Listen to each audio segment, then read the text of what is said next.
YouTube, welcome back. Snizzle TV, back with another video.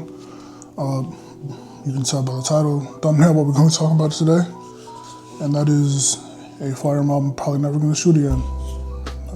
Getting right into it, we're talking about the Canik TP9 Elite Combat Executive. Now, I know I'm saying I'm never going to shoot this firearm again, but not for the reason you may think. So, first of all, the magazine is loaded, but nothing in the chamber. I'll put the 15 round mag in. This is a 15 with a +3 base plate. So, why I would never shoot this firearm again. So, first off, I want to start by saying this is a phenomenal firearm. I love pretty much everything about it. You already know me, I love Canik. This is probably, the third one you've seen on this channel by now. But yeah, so the reason I won't shoot it again is simply because they don't make it anymore. I wouldn't say by any means that it's rare.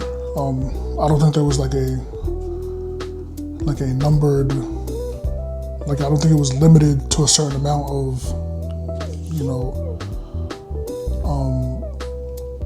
models that they made. Like, I know the Signature series is only I think they only made 2,000 of those. Those are the whiteout SFXs a couple years ago. I think they only did 2,000 of those. I don't think there was a specific number put on these. I just know they're never making it again. So the story behind this specific firearm is, I don't know if you can see it. It says SAI on the barrel. So Canik, they did a collab with Salient Arms. So they did the threaded barrel. They did the magwell. I believe they even collabed on the trigger to make this special edition firearm. They also make it in the FDE colorway. That's a sweet looking firearm as well. Oh, I'm sorry. Also the mag extension, I believe, is Salient Arms as well. But yeah, so they did that collab. I guess their contract or whatever ran out, so now they're not partnered anymore. That's how we got the collab with Terran Tactical to make the TTI combats.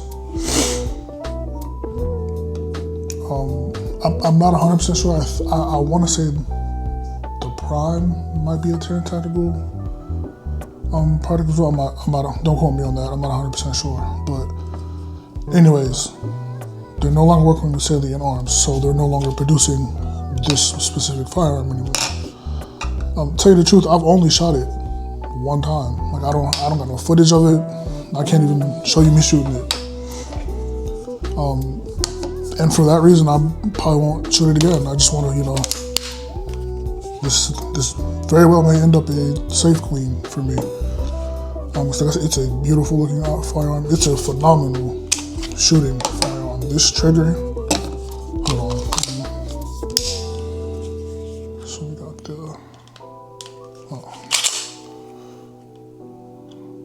that's the wall, break, and then immediate reset. It's a great firearm to shoot. I love the size of it with the magwell. It fits very nicely in hand. This is more of your duty weapon size. I've seen plenty of people carry this and the FDE version. So it's not like it's outrageously big that you can't carry this firearm. It's a 4.7 inch barrel, so similar to a Glock 17. Same thing capacity wise. So like I said, this is the 15 round flush magazine. It's loaded, but I'm not gonna chamber around. It's a 15 round magazine with a +3 base plate, and it comes from factory like this. I love the way that looks.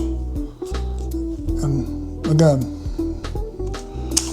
feels great in hand. Has the extended mag release, so super easy to poke the magazine out.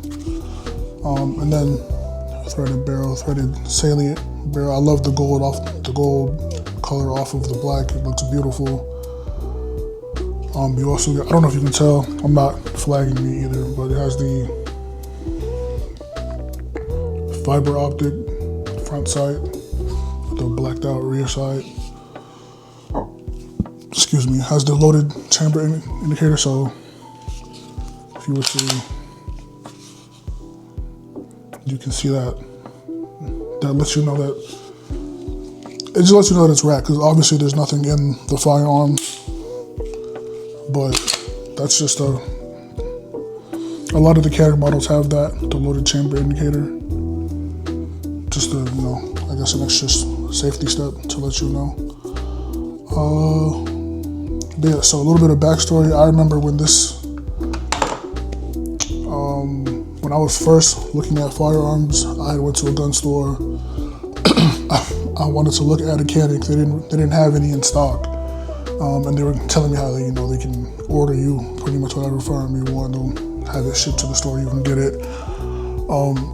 The guy at the counter, he noticed I was asking a lot of questions about Canik, so he's like, "Oh, I see you like Canik. Let me show you this." And then he showed me a picture of this. I told my boy that was with me, I was like, "I don't know how or when, but I'm gonna get this firearm." Then fast forward a couple of years later, I was able to actually grab it. I believe I paid around, it was like $750-ish for this firearm, which that may seem like a lot, but when you think about it, like, it's the same thing with every Canik. For the price you pay, for everything that they come with, like if you wanted a Glock to look like this, you're easily paying over $1,000. Okay, let's see. Threaded barrel, that's at least 100, 150. Upgrading the sights, another 100, 150. Magwell, whatever you pay for that. Like, I got a cheap one for my Glock, but I've seen Magwells be $100. The main thing that Glock people change is that trigger, especially a very nice trigger like this, easily 150, 200. But again, this came out the box for like $750 like this. So I feel like that's pretty reasonable. So this Picatinny rail, they come optic ready. Okay, so the one thing I don't like about this firearm and some of the older, like, big models of Canik, so like the SFX, I used to have that firearm as well. That's the competition model for Canik. That was my first home defense. It was that gun's like a 5-inch barrel. It's huge, 20 round mag.